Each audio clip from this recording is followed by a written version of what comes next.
मुझफ्फरनगर येथील fast track न्यायालयाचे अतिरिक्त जिल्हा आणि सत्र न्यायाधीश रविकुमार दिवाकर सध्या देशभरामध्ये चर्चेचा विषय ठरत आहेत। एप्रिल ते ऑगस्ट 2026 या अवघ्या 4 महिन्यांच्या कालावधीमध्ये त्यांनी 10 वेगवेगळ्या खटल्यांमध्ये तब्बल 22 दोषींना मृत्यूदंडाची शिक्षा सुनावली आहे। या प्रकरणामधील गुन्हे 1999 ते 2019 या काळामध्ये घडले होते।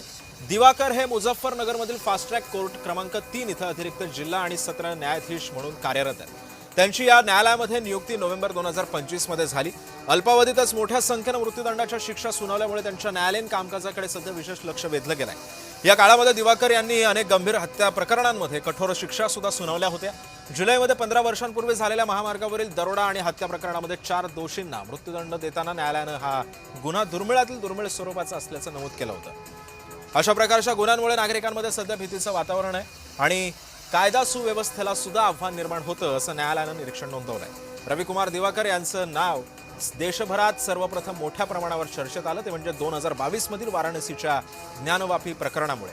वाराणसीमधील सिव्हिल जज म्हणून कार्यरत असताना त्यांच्या न्यायालयानं ज्ञानवापी संकुलाचे व्हिडिओग्राफी आणि सर्वेक्षण सुद्धा करण्याचे आदेश दिले होते।